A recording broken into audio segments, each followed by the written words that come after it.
when this man designed and produced 100 hunting shoes. 90 pair came back. They were defective. So he made good on that 90 pair and then made improvements in the hunting shoe, and from that point on, he was in business. And the business is LL Bean. We see how this store, based on Yankee tradition, prospers and keeps its customers coming back.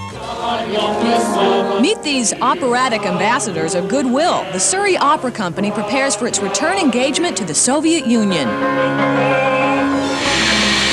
And see where they hold on to the tradition of wooden boat building. All this in our special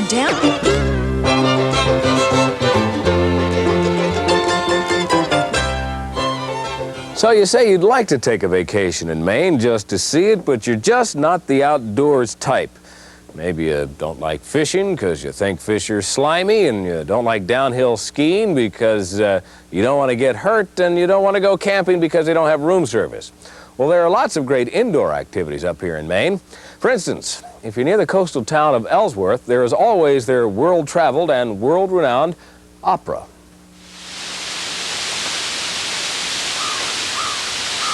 There is something in the Maine landscape that speaks of order, that beneath that blanket of cloud and fog, it is nature that thrives and prevails, the contrivances of man, merely temporary annoyances.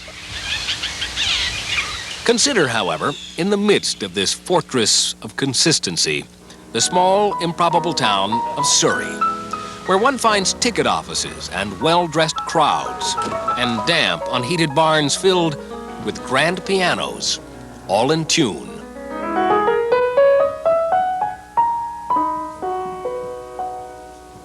This fight against expectation is led by a gentleman farmer and sawyer with an extraordinary set of credentials.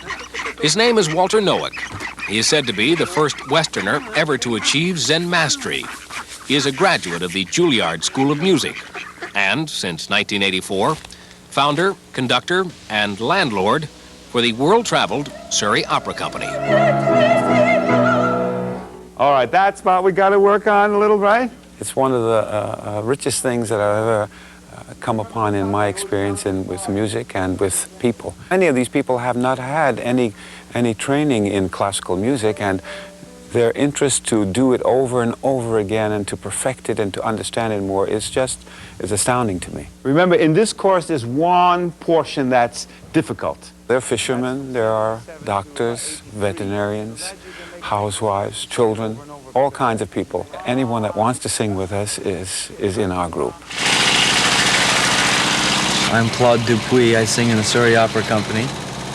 And today I'm not singing, I'm running a portable sawmill. The only singing I had done was in a rock band. And that was a part-time kind of weekend thing, you know, when I was 19, 20 years old.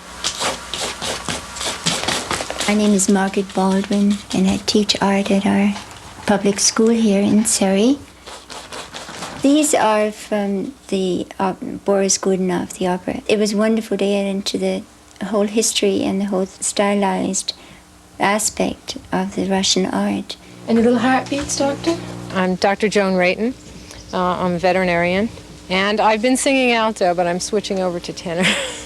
It's a conscious effort to reach out to other people. The governments are not able to do that, and I think we need to do it on a one-to-one basis. The goal of the company is to use the international language of music to convey the larger message of peace and understanding. It was the group's Russian tour last fall that first attracted international attention. Through determination, goodwill, and good fortune, the company was able to accomplish something larger counterparts from San Francisco to Boston could not, to raise enough money and support for a Soviet concert tour.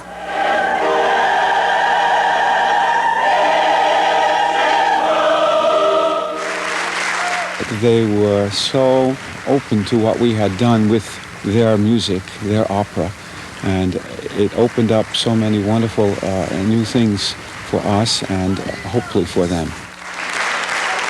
If you have an interest to raise your voice and make it into one sound with your neighbor, and then if you have to divide and share different tones, you're instantly in harmony. And this is what people have to learn to live together. And if we can take that little lesson from just singing two tones together and bringing it in our daily life, we've learned something. 3, 4. Good. Rehearsals have begun for a second trip to Russia this November. The company hopes to learn Boris good enough, well enough, to impress audiences in Moscow and Leningrad. Performances are, of course, regularly held in Surrey, in the barn. And the talk is, soon, the Russians may come to Maine. I said to some of the musicians in the Soviet Union that, you know, it's a barn. You should come and sing at the Metropolitan. And these people said, no, we have heard your music and we want to come to Surrey. Fame has, of course, finally come to the company. Trips to Russia are not often overlooked by network and print.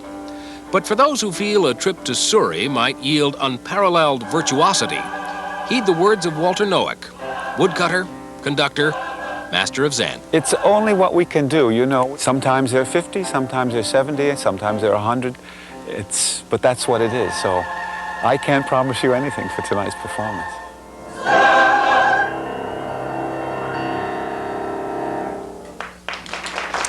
After the performance was over and the lights were turned off and the camera put away, the crew was invited by the group to a post-performance celebration. And as everybody was sitting around talking about people and politics and having a peculiar drink of vodka and papaya juice, the thought occurred to the crew that these people really do make wonderful ambassadors, and that it's not surprising that the Russian people could relate more easily to them than waistcoated diplomats. They were, after all, speaking a universal language. Perhaps it's an idea whose time will come.